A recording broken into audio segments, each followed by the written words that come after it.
আসসালামু আলাইকুম, কেমন আছেন সবাই? আশা করছি আল্লাহর রহমতে ভালো আছেন। আলহামদুলিল্লাহ, আমরাও ভালো আছি। আমার আরও একটি ব্লগে সবাইকে জানাই স্বাগত। শীতের সকাল মানেই গাড়ি গাড়ি কাপড় বিছানা থেকে ওঠানো, কম্বল, কাঁথা, তারপরে লেপ, এগুলা এখনও পর্যন্ত লেপ বেরো করিনি, তবে আজকালই বেরো করতে হবে। ভালো রকমই ঠান্ডা পড়েছে এখানে।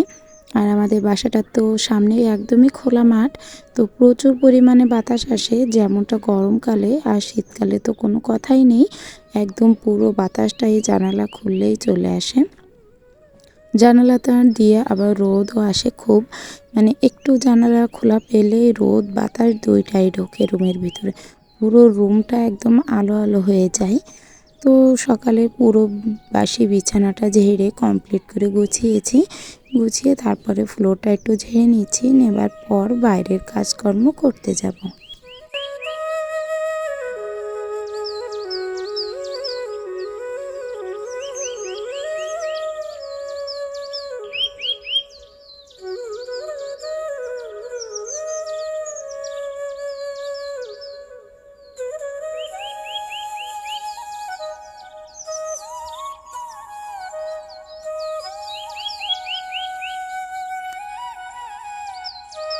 গতকাল রাত্রে যে চাগুলো খেয়েছিলাম, চা খাওয়ার পর এই বাসনগুলো আর ধুতে ইচ্ছা করিনি, কেননা ট্যাঙ্কির পানি প্রচুর পরিমাণে ঠান্ডা, আর এমনিতেই তো প্রচুর ঠান্ডাও লেগেছে।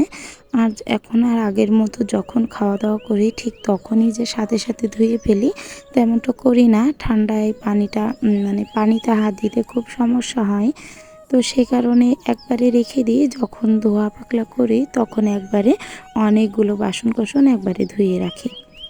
সকালে নাস্তা তৈরি করা হয়ে গেছে, আর এখন একটু চারপাশটা একটু মুছে গুছিয়ে নিচ্ছি। এই তেল তেল থাকতে এই অবস্থাতেই যদি আমি মুছে নিতে পারি তাহলে আর তেল ছিটে তেমনভাবে পড়ে না। আর তেলটা যত থাকবে সেই তেল কাস্টেটা পরিষ্কার করতে গেলে কিন্তু বেশ ঝামেলা পোহাতে হয়। তো সে কারণে আমার যতটুকু সম্ভব আমি সেই অনুযায়ী খুব তাড়াতাড়ি এই টাইলসগুলো পরিষ্কার করে ফেলি, যাতে তেল চিটচিটে ভাবটা না থাকে। তো এই তো রান্না হয়ে গেছে, সকালে কোনো রকম নাস্তাটা করা হয়ে গেছে। সকালে করেছি ভাত দিয়ে আর কিছু সবজি দিয়ে একসাথে ভাজি করেছি, আর ডিম ভাজি করেছি, এতেই খাওয়া হয়ে যাবে সকালকের খাওয়া। আর এই যে ভাজি টাজি করেছি সে কারণে একটু তেলটাও ছুটে পড়েছে, তো সে কারণে ওই জায়গাটায় এক হাতে মুছে নিয়েছি, একটু ভিম দিয়ে ডলে ভালো করে শুকনা কাপড় দিয়ে মুছে নিলাম। আর যে থালা বাসনগুলো ধুলাম সেগুলো হচ্ছে বাইরে নিয়ে এসে এভাবে উপর দিয়ে রাখছি যাতে পানিটা ঝরে যায়। আর পানিটা ঝরার পর কিন্তু থালা বাসনগুলো একদম ঝকঝকা হয়ে থাকবে, আর পানির কোনো দাগও থাকবে না।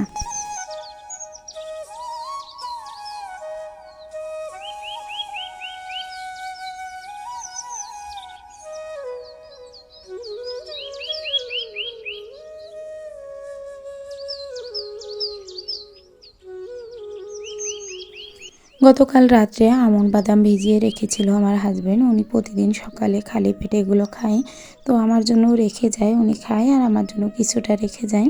তো এগুলো কিন্তু খেতে ভীষণ ভালো লাগে। তো এগুলো একটু খেয়ে পানি খেয়ে তারপর হচ্ছে বাইরের যে অবশিষ্ট কাজগুলো আছে সেগুলো করব।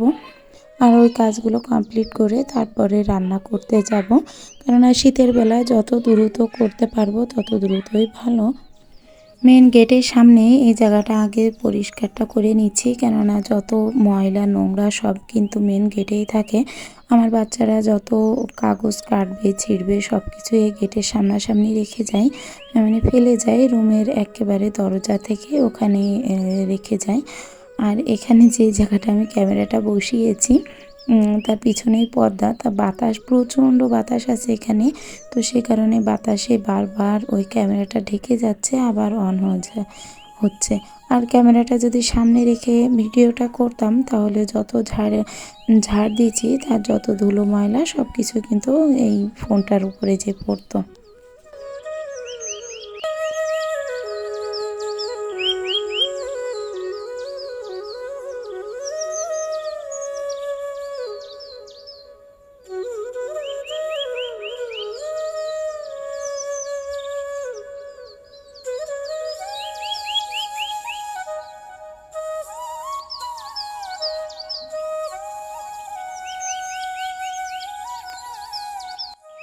আমি আগে একদিন বলেছিলাম আপনাদেরকে যে আমার বাসায় শীতকাল মানেই একটু বাঁধাকপি বেশি আসে।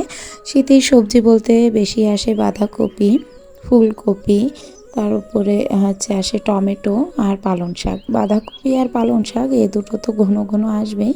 বাঁধাকপিটা অনেকে খেতে চায় না, কিন্তু আমি এটা মাছ দিয়ে চচ্চড়ি করি, যে কারণে খেতে ভালো লাগে। একটু গা মাখা ঝোল রাখি হচ্ছে, আর মাছ দিয়ে গরম মশলা দিয়ে রান্না করলে কিন্তু বেশ মজা লাগে।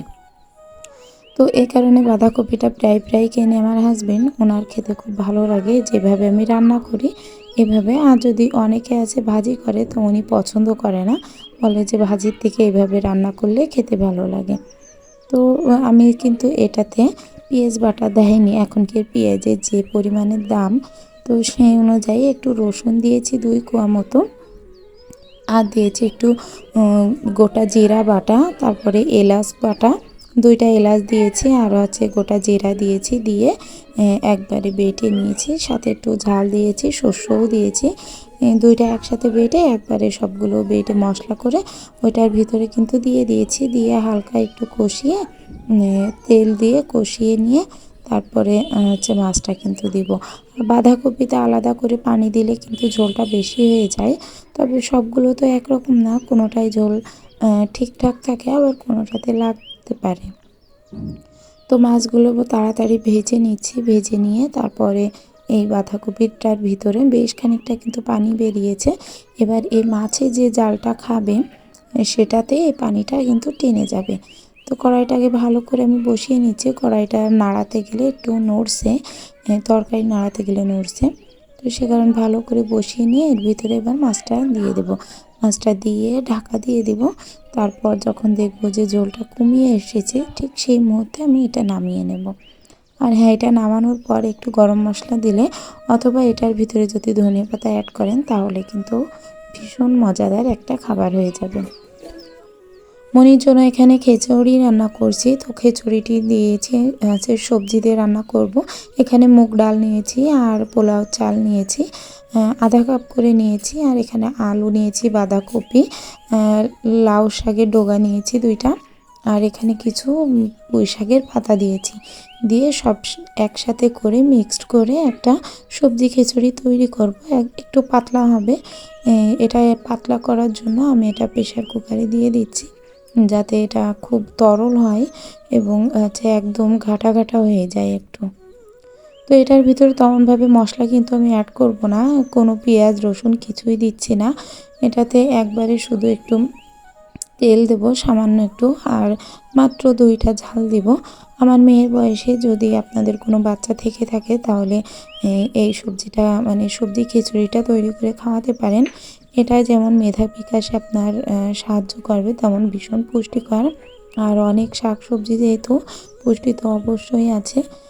তো এটা কিন্তু মাথার ব্রেন বিকাশে ভীষণ কাজে দেয়। আমি আমার ছেলেকে ছোটোবেলায় এভাবে করে খাইয়েছি, আলহামদুলিল্লাহ ওর ব্রেন যথেষ্ট ভালো আছে, ভালো ফল পেয়েছি।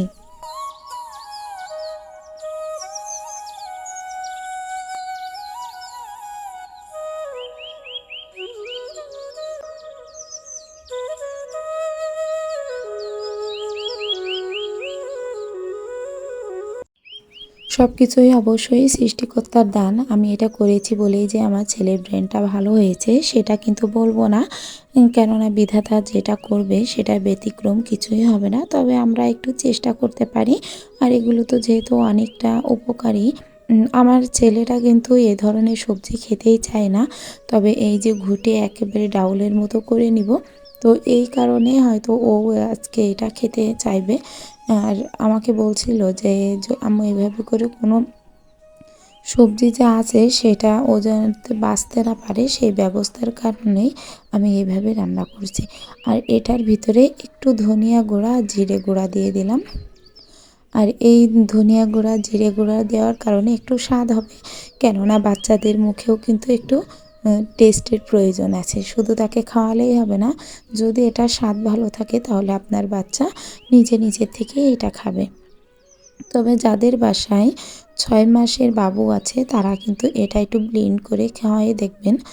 বাচ্চার যেমনটা আপনার স্বাস্থ্য ভালো হবে ঠিক তেমন পুষ্টিও পাবে। কোনো বাচ্চা দেখা যাচ্ছে অনেক সময় জন্মের পর একটু অপুষ্ট মতো হয়, কিন্তু বাইরের যে দুধটা আমরা কিনে খাওয়াই বা অন্যান্য কিছু, তো এটা যদি আপনি করে খাওয়াতে পারেন বাচ্চাকে ব্লেন্ডারে করে, একটু ফিডারের নিপলটা একটু বড় করে কেটে নেবেন, নিয়ে ওটাতে ফিডারে ভরে খাওয়াবেন। দেখবেন যে ভীষণ পরিমাণে বাচ্চাও খেতে চাচ্ছে। আর এটার পুষ্টিগুণ তো নিজেরাই দেখতে পাচ্ছেন যে কত সবজি দিয়ে করা, আর এটার ভিতর কিন্তু সবজি একটাও আস্ত নাই।